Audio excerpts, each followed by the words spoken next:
aí, pessoal do YouTube, beleza? Estamos aqui para mais um estudo, certo? Hoje eu vou falar sobre essas tabelas esses diagramas de transição e como fazer um contador com flip-flops usando isso, tá? A gente aqui tem um exercício, nessa maneira arcaica de representar aqui, já peço até perdão, mas a gente tem aqui um exercício que é o seguinte: eu quero um contador, tá aí na tela, né? Eu quero um contador que ele vai de 0 para 2, depois para 4, 5, 6, depois para 8, depois para 9, depois volta para 0. É um contador só com esses números.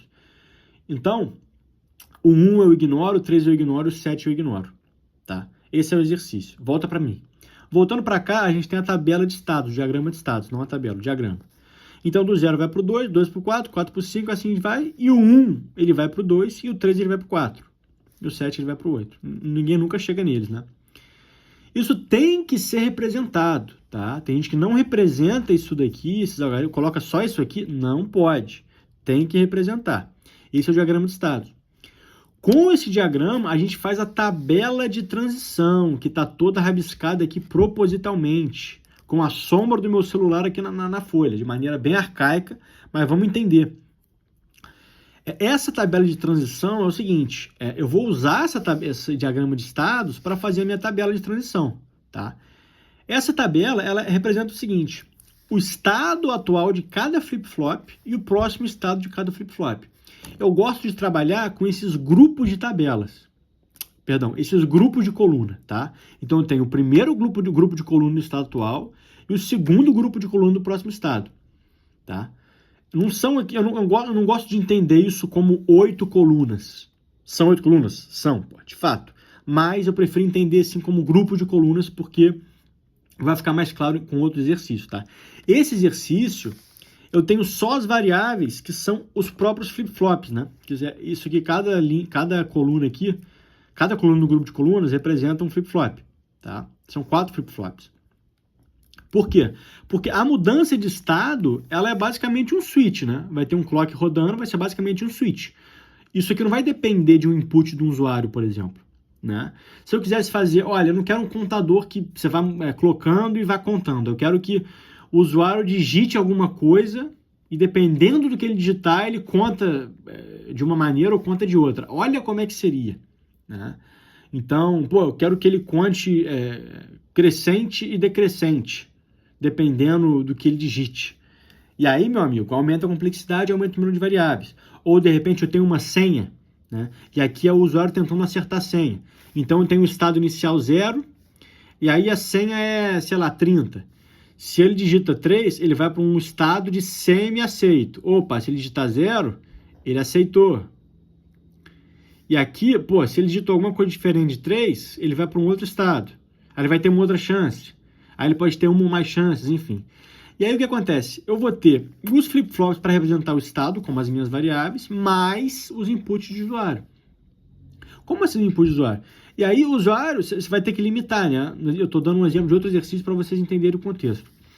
Se o usuário ele puder digitar de 0 a 3, eu vou ter 0, 0, 0, 1, 1, 0 e 1, 1. Opa, são mais duas variáveis. Tá? Então, eu teria mais complexidade na minha tabela de transição. Se, de repente, eu quero que ele digite algum número de 0 a 4, pelo menos, ele vai ter que usar mais um algarismo aqui para o 4. Então, passa a ter mais uma variável, 3 variáveis. Então, além dos flip-flops, eu vou ter mais 3 variáveis. Olha como é que vai aumentando a complexidade. E aí, esse grupo de colunas se mantém, porque eu vou ter a mesma quantidade de flip-flops, só que aqui eu não vou ter um grupo de colunas de próximo estado. Eu vou ter outro grupo de colunas do próximo estado e outro grupo de colunas do próximo estado. Consegue entender? Que aqui eu só tenho esse grupo de colunas de próximo estado porque eu não dependo de um input. E aí, se fosse outro caso, eu teria uma tabela como essa, ó. Deixa eu mostrar aqui, já peço perdão pela maneira arcaica na qual eu estou mostrando, mas olha esse exemplo aqui. Esse aqui é um exemplo de senhas. Um exemplo de senhas, ó. Então, repare, é uma tabela de transição também. Então, eu tenho aqui o grupo de colunas dos flip-flops, tá? Eu tenho aqui o grupo de colunas se ele digitar 0. O grupo de colunas se o usuário digitar 1 e se o usuário digitar 2. E tem o do 3 que vocês não estão vendo. Então, olha como é que aumenta a quantidade de grupos de colunas, né? Como no nosso caso é só um contador, não tem nenhum input de usuário, cai por terra isso aqui, cai por terra isso aqui, cai por terra isso aqui, fica só um grupo de colunas a mais, tá? Então, eu estou mostrando isso para vocês entenderem que tem vários contextos em que isso pode ser aplicado, tá? Não é simplesmente um contador, né? Então, eu posso aumentar isso aqui, a complexidade. Por que está rabiscado? Porque para fazer é bom que você rabisque, meu amigo. Porque se você errar um bit, você está lascado para encontrar. Inclusive, errei, né? Errei aqui. E errei, em teoria, eu errei no mais simples aqui, né? Que a tabela de transição é o mais simples que tem. E eu errei aqui, né? Eu coloquei que o 0 ia para o 1, né? Mas se a gente for ver aqui, o 0 vai para o 2. Eu já aproveito para explicar o que está acontecendo aqui. No estado 0, se eu estou no estado 0, que é o meu estado atual, o próximo estado é o 2. 0, 1, 0, 1, 1, 0, que é o 2. Se eu estou no estado 1, o próximo estado é o 2. Olha aqui. Se eu estou no 1, o próximo estado é o 2. Se eu estou no 3, o próximo estado é o 4. 3 por 4. Se eu estou no 2, o próximo estado é o 4. Como eu já mostrei aqui, ó, 2, o próximo estado é o 4. 0, 1, 0, 0, 4. E com isso aqui você vai basicamente montando essa tabela de transição. Bem simples, né? E aí você vai ter a tabela de transição, você vai ter a tabela de transição do flip-flop JK. Isso aqui é dado, isso aqui é do próprio JK. Né? No caso, o JK ela tem uma outra tabelinha, que com ela você monta essa, mas isso é tranquilo. Eu não vou entrar nesse mérito aqui. E com essas duas tabelas, vocês montam a tabela de cada flip-flop. É muita tabela. Tá? Então, repare. Cada coluna aqui representa um flip-flop. Y3, Y2, Y1, Y0. Tá? E para cada flip-flop, eu vou ter a tabela do J, da entrada J, e a tabela da entrada K. Né? E aqui é o que eu estou variando. Né? Eu estou variando Y3 e Y2 e eu estou variando Y e Y0. Beleza. Antes de montar isso aqui, eu gosto de montar uma tabela intermediária. Tá? Aqui é basicamente Y3, Y2, Y0, 0, 0, 0, 0. Tudo zero. Tudo zero. Eu estou onde? Eu estou na primeira linha. Tudo zero. Y3, Y2, Y1, tudo zero. Como eu estou fazendo a tabela do primeiro flip-flop, vou olhar só a primeira coluna aqui. Estou comparando essa primeira coluna com essa primeira coluna. Então, para o flip-flop 3, eu estou nesse estado. O próximo estado é 0. Opa! E aí, 0 para 0, você olha na tabela do flip-flop. 0 para 0, estou montando a do J, é 0. Então, aqui vem 0. Tá? Vamos para o próximo. 0, 0, 1, 0. 0, 0, 1, 0. Opa, só o meu Y1 é comum, o resto 0, né? 0, 0, 1, 0 está aqui, ó. 0, 0, 1, 0. Vamos para a segunda linha. Estamos na primeira coluna, primeiro flip-flop. 0 para 0, opa, aí vai lá no flip-flop. 0 para 0 dá 0. Então, vai ser 0 aqui. Vou pegar um exemplo aqui diferente, ó. Esse aqui, tá? 0, 1, 1, 1. 0, 1, 1, 1, tá onde? 0, 1, 1, 1 aqui, ó. É o 7. 0, 1, 1, 1. Eu tô na primeira. 0 para 1. Opa! De 0 para 1, no J, dá 1. Então, vem 1 para cá. E você vai basicamente fazendo isso para todos, cara. Para todos. E aí, se for essa tabela do J para a tabela do K, você olha a coluna do K. Por isso esses rabiscos, cara. Porque eu terminei, né? Então, eu fiz a primeira, rabisquei a primeira. Aí eu vou fazendo, vou rabiscando, depois eu apago e vou fazendo linha por linha para você não se perder. Senão você vai, eu te adianto, você vai se perder. Eu não me perdi para montar a tabela de transição. Quer dizer, eu não me perdi para montar essa tabela, eu fiz certo. Só que eu tinha montado errado. Então ele estava indo do 0 para o 1, né? Ele não estava ignorando 1, porque estava 0, 1 aqui. E aí lá no meu Circuit Maker, que a gente vai fazer depois, funcionou certinho. Só que ele foi do 0 para 1 porque eu errei essa parte, né? Se você errar a tabela dos flip-flops, vai dar uma loucura no Circuit Maker, né? No simulador. Então você vai montando isso. Agora uma dica. Você pode montar essa tabela intermediária aqui, tá? Para ela facilitar a sua vida. Facilitar a sua vida. Então você monta de 0 até 9, tá? E aí você vai fazendo essas comparações, ó. Essas comparações aqui, ó. 0 para o 0 do J, 0 para o 0 do J é 0, né? Então aqui vai 0. Aí próxima linha. 0 pro 0 do J, vai 0. 0 pro 0 do J, vai 0. 0. Aí você vai montando, porque você segue a ordem, né? Não tem aquela matriz meio doida. Então você faz na ordem, é bem mais fácil de fazer, você erra menos. E aí, na hora de montar, só você tem em mente que cada quadradinho representa uma posição, né? Um estado, que vai no caso de 0 a 9. E aí, sempre, se você montar o 0, 0, 1, 0, 1, 1, 0 dessa maneira aqui, nessa ordem, esse vai ser o 0, esse vai ser 1, 3, 2, 4, 5, 7, 6, 12, 13, 15, 14, 8, 9, 11, 10. Colocando isso, você transformar isso para isso é basicamente olhar onde é que está o 0 e colocar. Olhar onde é que está 1 e colocar. Olhar onde é que está o 3 e colocar. É basicamente olhar e copiar e colar, né? E aí você decora 0, 1, 2, 3, 4, 5, 6, 7, 8, 9, 10, 11, 12, 13, 14, 15. Não é difícil. Isso aí você pega. Né? E montar essa tabela vertical aqui é bem mais simples que montar direto aqui. Então fica a dica. Se você não entendeu bem, ou volta o vídeo ou faz aqui. E aí, com isso a gente tem agora as tabelas de Carnot. Aí é só montar as equações que estão aqui, né? Então a gente olha o que tem 1. O que tem 1. Lembrando que o x é o don't care, né? X é o don't care. E o tracinho aqui não usa, né? Repare, ele vai de 0 até 9. Então, realmente, o 10, 11, 12, 13, 14, 15 não existe. Então, ele é como se fosse um don't care, né? Eu coloco o tracinho só para diferenciar. E aí, você pega grupos de 1, 2, 4 ou 8, ou 16, que seria tudo, né? De 1 com os don't cares. O máximo possível, né? Para você ter a expressão minimal. Aqui, ó. E aí você tem o seguinte. Com isso aqui, por exemplo, a gente tem essa minimal aqui, né? Não consigo selecionar 8. Esse é o maior que eu consigo. Eu tenho que o y3 está indo de 0 para 1. y3 e y2. y3 é 0, está indo para 1. Né? De 0 para 1. 0 para 1 é don't care, né? Foda-se. Não importa o que ele está fazendo, porque ele está indo de 0 para 1, então tanto faz.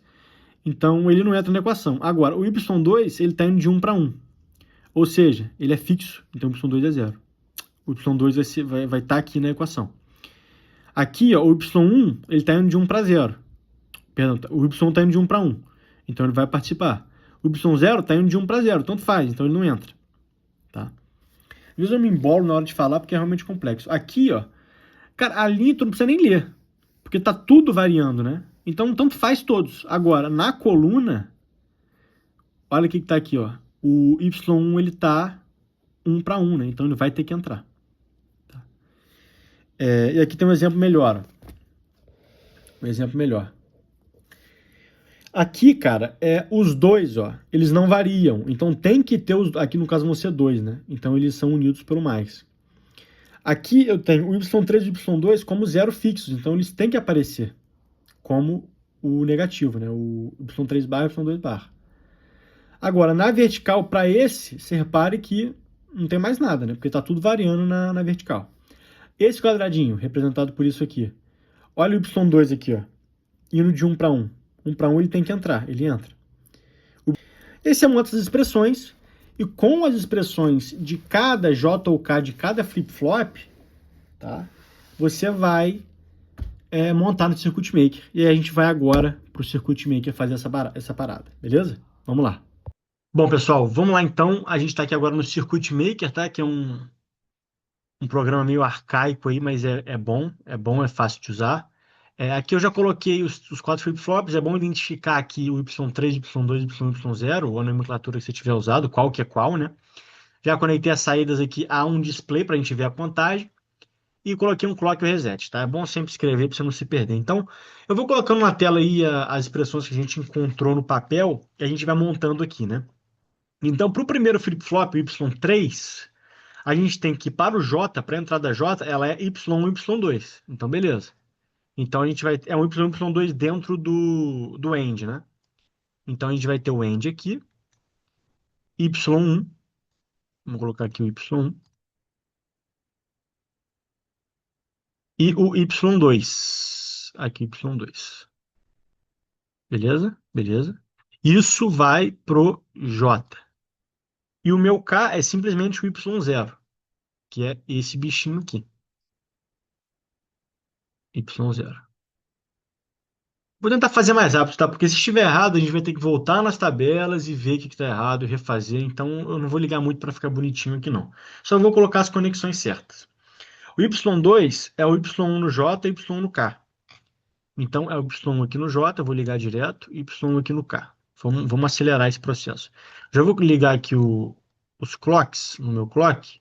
Eu coloquei um clock manual para ter um controle um controle facilitado, né?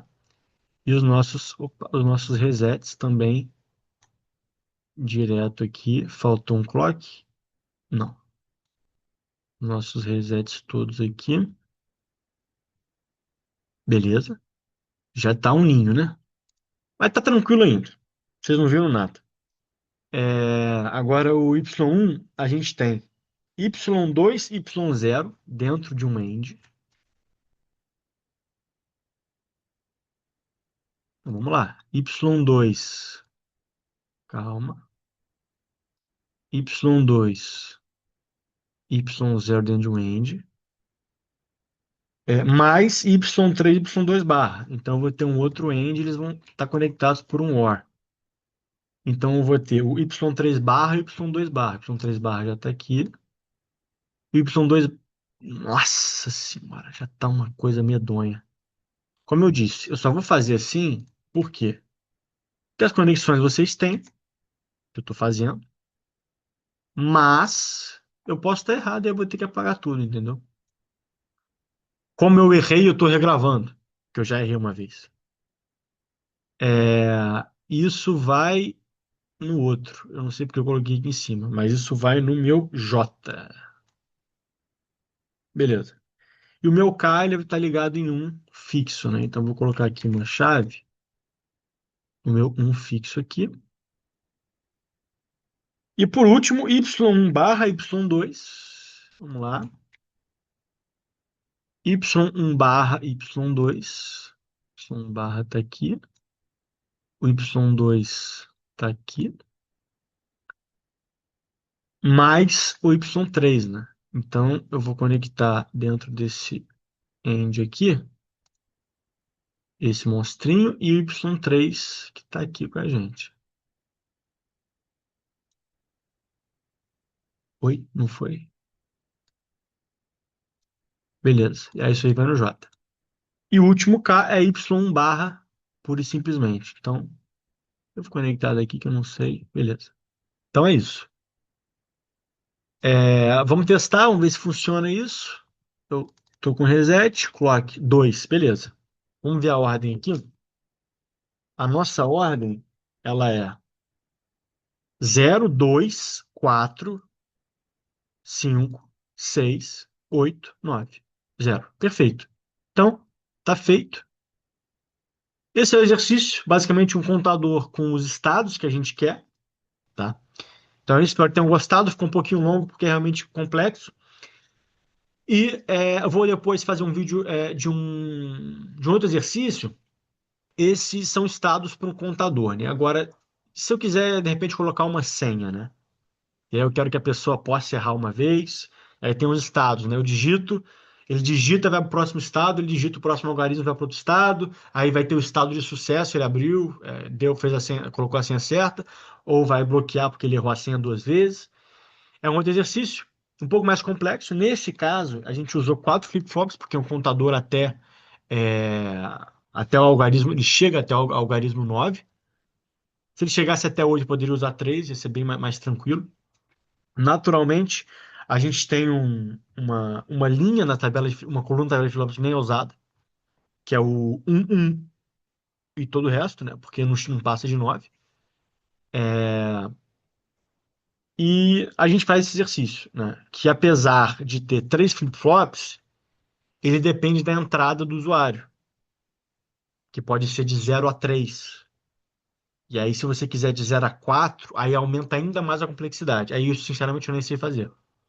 Porque nesse exercício que a gente fez aqui, a gente tem quatro variáveis, que são os quatro flip-flops, tá?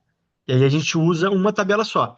Se a gente tiver cinco flip-flops, você, sei lá, quer contar até 17, né? Aí eu teria duas tabelas para cada J do flip-flop. Então, é duas tabelas para o J e duas tabelas para o K. Então, se eu usasse 5 flip-flops, eu teria o dobro de tabelas. Eu teria 16 tabelas. 16, tá? Da mesma maneira, se eu quiser colocar senha, por exemplo, a mudança de estados vai passar a depender de um input do usuário. Esse input, se ele poder de 0 a 3, a gente limita um pouco a quantidade de variáveis ainda, porque eu vou ter de 0 a 3 são só 2 bits, né? Se eu quiser de 0 a 4, já entra mais uma variável para gente. Então, vamos supor, nesse exercício, cara, eu posso ter que usar 3 flip-flops, dependendo da complexidade, mais duas do input do usuário. Se ele só puder digitar de 0 a 3. E aí ficaria 5. E aí já seria 16 tabelas. E a gente vai fazer esse exercício, tá? Se eu quiser que o usuário coloque quatro algarismos, já vai para 6 variáveis. Porque para eu representar o 4, eu preciso de 3 bits. Então é uma variável a mais. Então já. Eu nem sei como é que eu faço, como é que faria, tá? Então a gente limita. Mas depois a gente vai para esse exercício aí de senha. Eu acho que vai ficar legal o aprendizado, tá bom? Desculpa aí se eu falei muito, se eu me estendi muito, mas é assim, beleza? Tamo junto, abraço, Diogão.